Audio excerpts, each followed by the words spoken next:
Minister of Environment, Climate and Wildlife, Dr. Stembi Sonyoni, echoed the same sentiments. As we continue with the tree planting blitz today, it is important to recognize the significant environmental accomplishments and work that our First Lady has done. She has been a pillar of strength and a source of wisdom of our work. Minister of State for Provincial Affairs and Devolution, Mashonaland West Province, Honorable Marian Chombo, paid glowing tribute to Amai. Gore rino amai mvura iri kunaya asi mvura yachinaya kudaro ndoda kukumbirisa vana vese vemumashonaland west kuti tisayambuka nzizi. Vanhu tiri kuyasirasikirwa nemhuri vari kuyambuka zizi zakazara. Dr. Mnangagwa also donated 10 tons of rice to the community.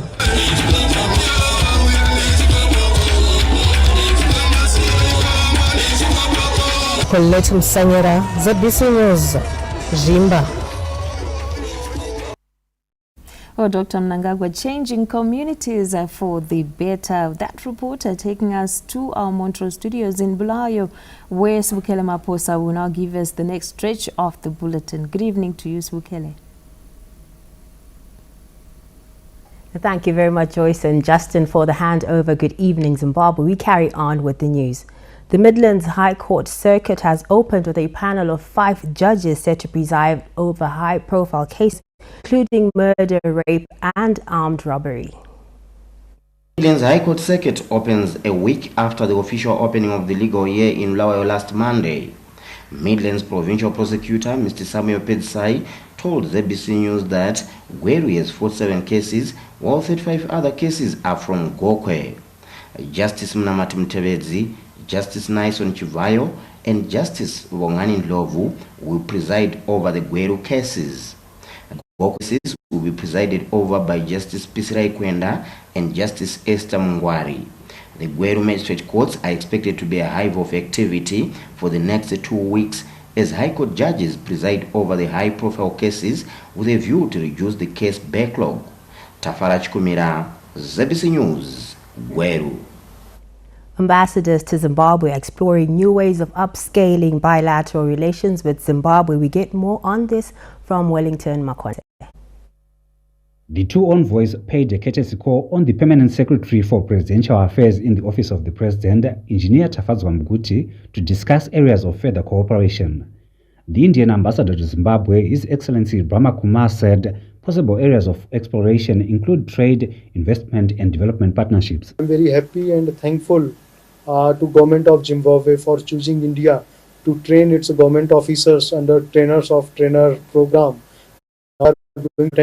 Now 71 officers are going to India to Centurion University in Odisha, which is at the eastern part of India. The British envoy said that discussions centered on strengthening bilateral relations and exploring devolution. A modern partnership between Britain and Zimbabwe, how we can share our own experiences. So in the UK we're on a different points in the journey perhaps in terms of the evolution, but we still have many challenges, and actually how we have managed to devolve power to our national assemblies in the UK, and a key priority for the British government is how to create jobs outside of the core capital of London, and that's the kind of thing that in many ways as modern partners we can talk about how we can share our expertise. Zimbabwe aims to promote economic growth by tapping into the experiences of developed nations. All the way we have set our sights on Vision 2030.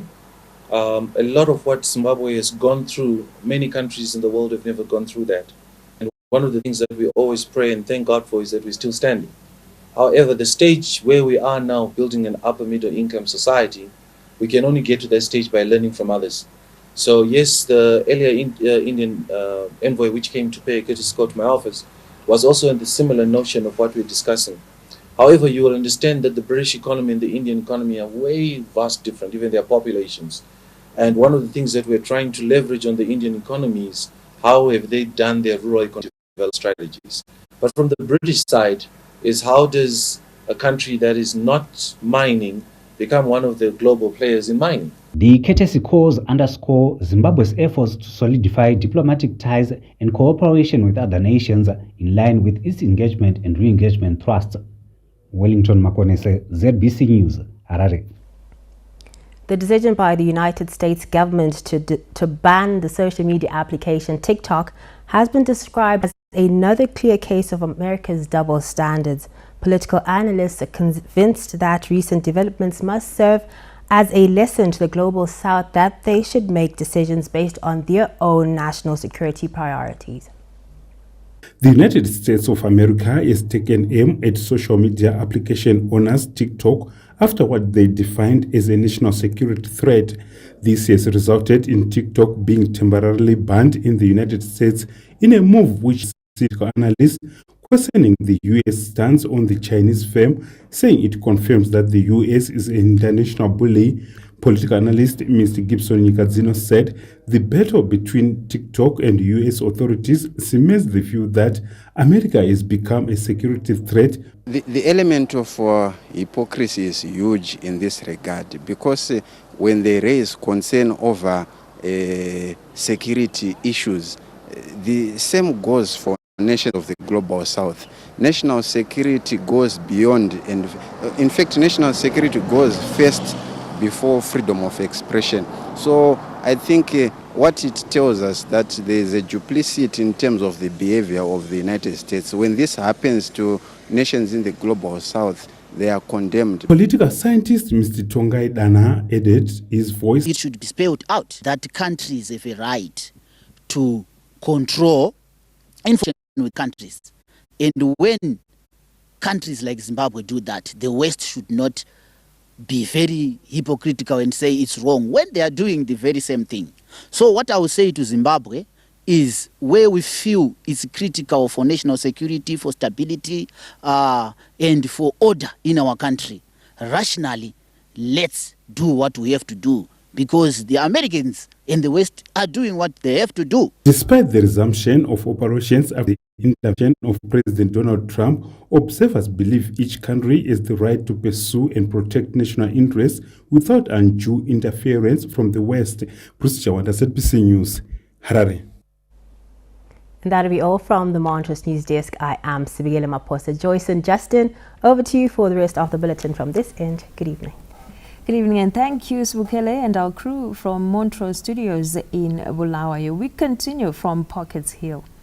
A new magistrates court is being constructed in Harare's Mavuku suburb, with the community confident of decentralization of the courts will improve access to justice and boost public confidence in the judiciary.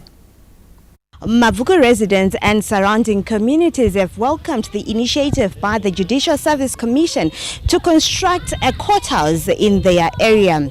Those who spoke to ZBC News said that the initiative will ensure that their matters are heard expeditiously.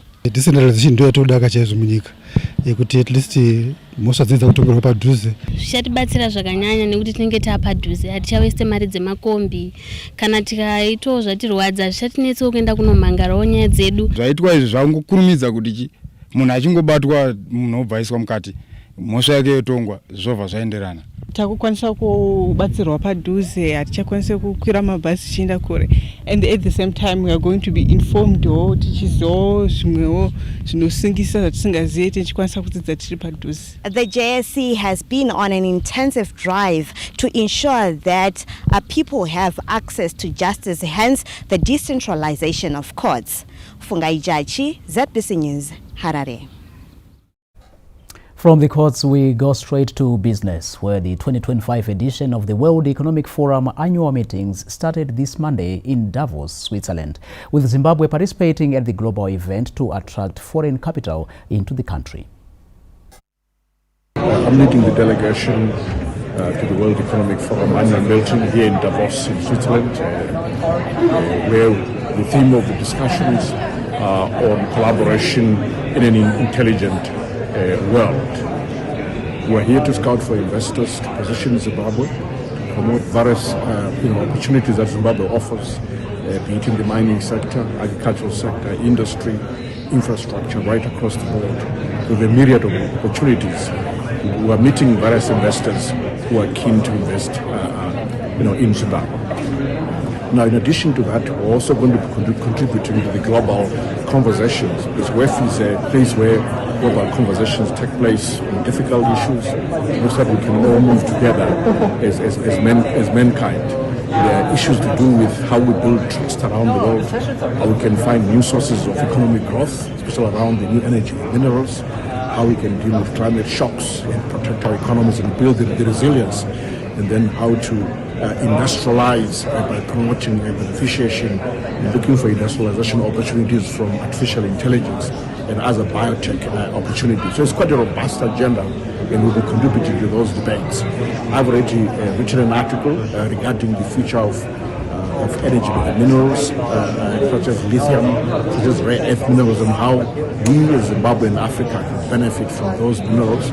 I've also penned an article, an opinion piece, on climate shocks, on how to better finance these climate shocks, mitigate against climate shocks, but also to look for new sources of financing from climate change.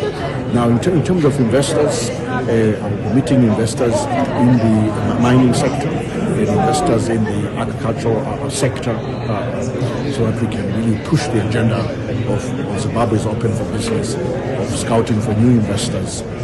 We hope again to be very successful with engagement this year. Well, that's our look at business news. And staying beyond our country's borders, Donald Trump has been sworn in as United States President, returning to power after leaving office 4 years ago. Trump has become United States' 47th president, with James David Vance as America's 50th vice president. Trump and Vance have promised to hit the ground running to enact a wide-ranging agenda that is expected to include immediate executive actions on immigration and public health, among others.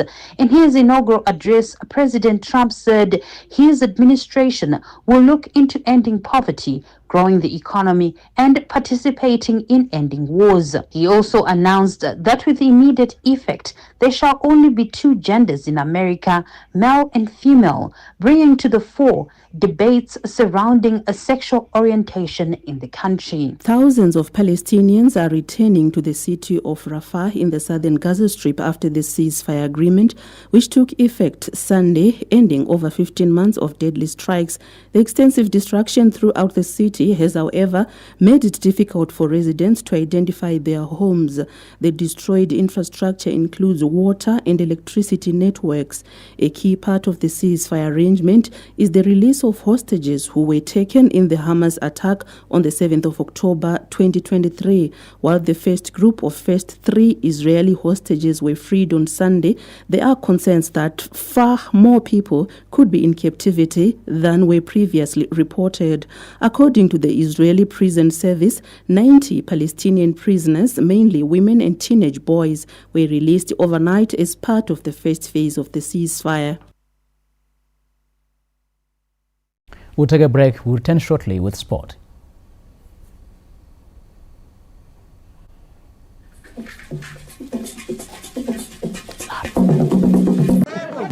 Guys, damu ndashika ku growth point nekule wangu.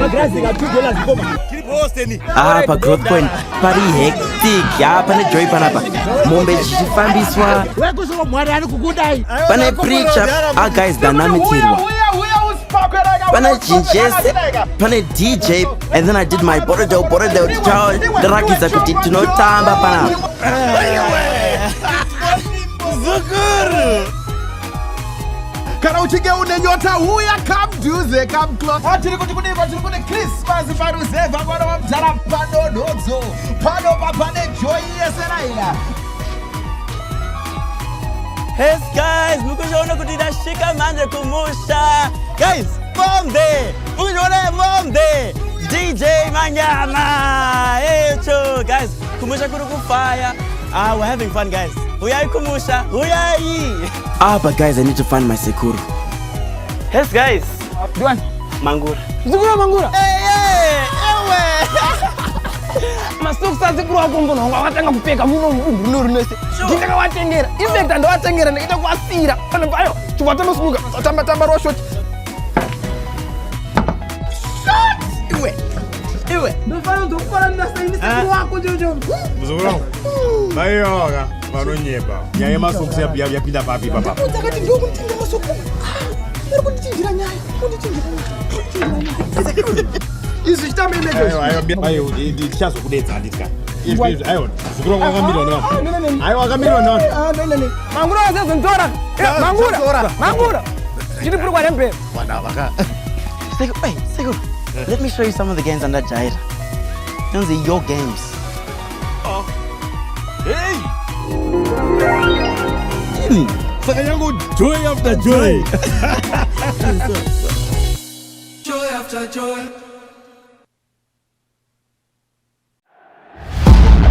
In every heart is the dream of greatness. Football is more than a game. It is hope. It is unity. It is the future. Every journey starts with a single kick. As a dedicated and passionate individual, I, Nqobile Magwizi, am ready to lead Zimbabwean football into a new era. My transformative agenda is built on uniting stakeholders, restoring integrity, and fostering grassroots talent. I firmly believe every player deserves a chance to shine. From our humble beginnings to dreaming on the global stage, we know that talent must be nurtured and dreams deserve to flourish. That's why It's a pleasant evening once again, and thank you so much for joining us on Sports News. My name is Lawrence Atrusida. We start off with the news coming through from the blue half of the capital, where Dynamos have appointed Lloyd Mablanyo Chigo as the substantive head coach of the Glamour Boys. Chigo has been the interim head coach since the departure of Genesis Mangombe in August last year. Affectionately known as Mablanyo, Chigo led Dimbare to Chibuku Super Cup glory last season. All in all, he took charge of 20 matches, winning 10, drawing 5, and lost a further 5 matches. This is not the first time that Mablanyo has been in charge of Dynamos. He was the interim coach in 2018 when he saved Dynamos from relegation before he was confirmed head coach the following season and only lasted 3 matches. So we certainly hope that this time around, yes, the marriage will be a bit longer and he can stay a bit more and get to hear those quotes from the man Mablanyo. Staying with the Premier Soccer League, the busy PSL schedule, rather the busy PSL off-season, has raised hope and excitement among most clubs as Giants, Cape United and Dynamos have signed big names. 27-year-old former Celtic midfielder Kundai Benyu jetted into the country to sign a 2-year deal with Cape United hours before Dynamos unveiled former Los Angeles Galaxy player Farai Mtatu. Benyu, a former Warriors midfielder, is a marvel to watch when on song. He started his professional football career in the England at Ipswich before moving to several clubs, including Scottish giant Celtic, whose jersey is coincidentally similar to the green and white Cape United strip. Across town, Zimbabwe youth international forward Farai Mtatu was one of the bright prospects on the US soccer scene after being picked by Los Angeles Galaxy during the 2022 Major League Soccer Super Draft, has joined Dynamos. The forward, who has made a name for himself on the U.S. collegiate soccer scene with the Michigan State University, appears set to feature consistently for LA Galaxy after going on to score 2 preseason goals ahead before last season. Visa complications, however, ended his stint at the American Giants. Other PSL clubs like New Boys Scotland, defending champion Simpabora, and Midlands-based Taiwan have been splashing cash, adding on to the potential excitement of the upcoming season. Experts, however, believe administrators need to pull their socks for the domestic league to be a force in the region. The PSL is not back to its glory days, before I speak about the quality of players, which I think it is not their fault. The fault is also in the administrative, the way it is being conducted. It's also making the league look not so good. And week in, week out, we have seen and experienced a lot of things, which happens. I think the growth of the PSL can be seen with the way our teams are going to be doing when we go to Africa. But the coming in of these foreign-based players, as long as we are bringing in quality foreign-based players, I think it will be really good and it will help to improve our football. In the build-up to the PSL season, a number of foreign-based players have shown interest in joining the local league, with the former Lavani nationals having trials at different PSL clubs, while Caps United have also signed Ghanaian international goalkeeper Steven Udai Kwaku. Anna Shemrombedzi, ZBC News, Harare. So much promises, and I will certainly hope that the PSL season will live up to its billing. Moving on to some slam and dunk action, the Harare Basketball Association's Super 6 League continued over the weekend with big guns shining at the City Sports Center. After the festive season break, Super 6 action resumed at City Sports Center, with Basket Hounds continuing from where they left off after thumping Leopards Academy by 17 points. The reigning national champions recorded a 73-50 win over Varsity Academy, with Clayton Chikwendo dominating after an impressive 22 points and 12 rebounds. Monashe Makumbe with 18 points for Leopards tried his best, but he could not stop marauding Hounds from recording their fourth victory on the trot. In other matches, second-placed Mbare Bulls gold Assassins 71-53, while Bucks edged JBC 79-71 to conclude the men's matches. In the women's matches, log leaders Vixens dismissed Blairs 36-31 in an intense match, while defending champions UZ Sparks overcame Phillies 47-31 before Harare Queens saw off Bunnies 36-28. Moving on to rugby, the Paramount Garments Under-20 League kicked off last Saturday at Old Georgian Sports Club, with defending champions Pitbulls flexing their muscles over Zambezi Steelers.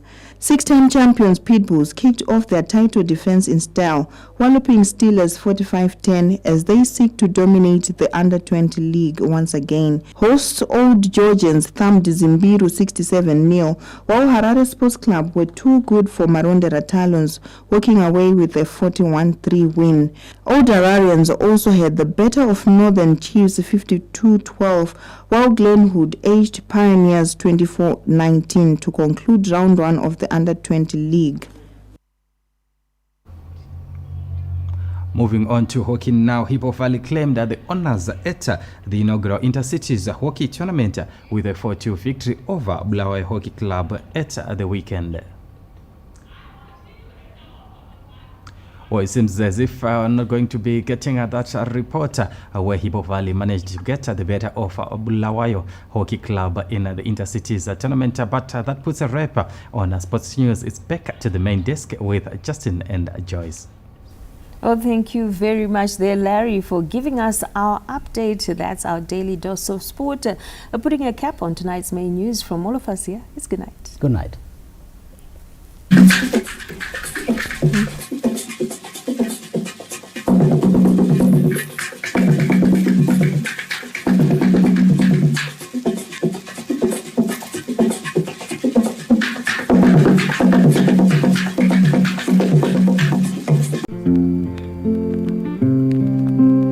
Yeah.